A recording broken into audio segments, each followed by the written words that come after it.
Shalom, shalom, shalom. Selamat pagi masyarakat iman yang dikasihi oleh Tuhan. Kita bersyukur bahwa hari ini kasih dan anugerah Tuhan akan selalu nyata. Dan biarlah kita menjalani hari yang kita akan lalui saat ini dengan sukacita juga. Kalau hari kemarin kita lewati ada banyak hal yang kita alami, baik yang menyenangkan maupun yang kurang menyenangkan, tapi kita percaya bahwa kasih penyertaannya selalu berkumandang dalam kehidupan kita. Mari bersama-sama kita pujikan Kidung Jemaat 425. Kidung Jemaat 425 berkumandang suara dari seberang. Kidung Jemaat 425 berkumandang suara dari seberang.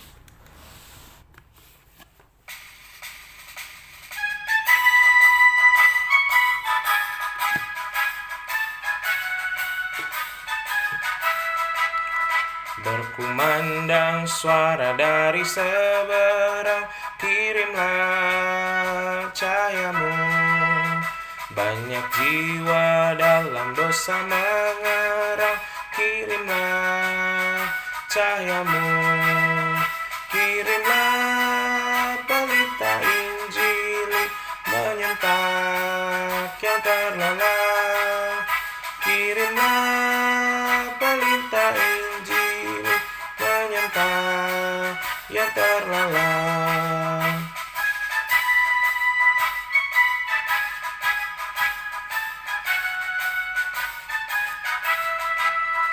Kita telah dengar jeritan dari jauh, kirimlah cahayamu. Bantuanmu berikan, janganlah jemu, kirimlah cahayamu. Kirimlah pelita Injili menyentak yang terlelap.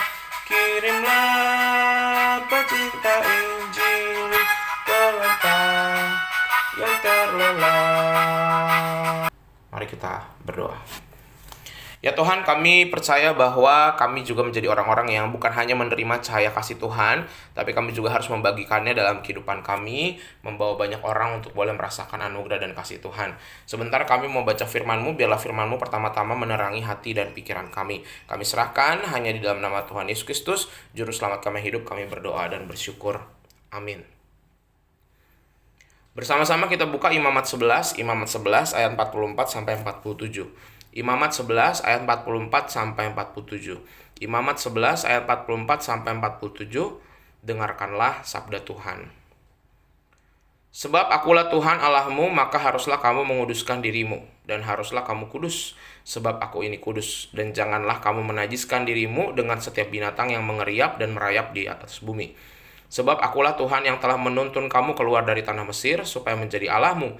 Jadilah kudus, sebab aku ini kudus. Itulah hukum tentang binatang berkaki 4, burung-burung, dan segala makhluk yang bergerak di dalam air, dan segala makhluk yang mengeriap di atas bumi. Yakni untuk membedakan antara yang najis dengan yang tahir, antara binatang yang boleh dimakan dengan binatang yang tidak boleh dimakan.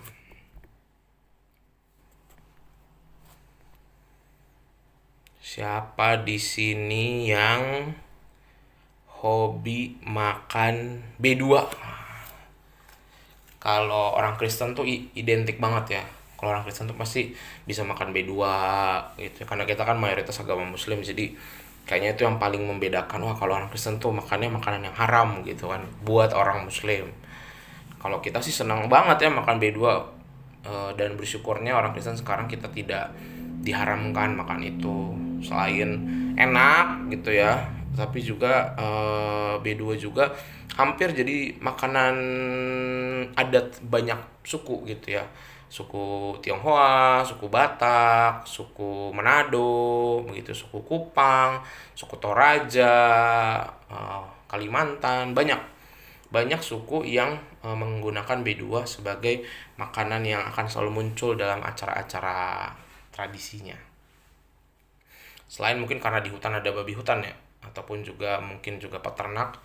Tapi memang ya rasanya hampir semua binatang itu yang apalagi buat orang-orang Asia Tenggara kayak kita ya, hampir semua binatang itu bisa dimakan gitu. Nah, tapi ini mungkin bersyukurnya karena kita sudah zamannya Tuhan Yesus ya, setelah Tuhan Yesus. Salah satu perkataan Tuhan yang paling famous, paling terkenal itu tentang Yang haram itu bukan apa yang masuk, tapi apa yang keluar dari hati, yang keluar dari mulut, yang melukai orang lain. Nah, itu yang haram gitu.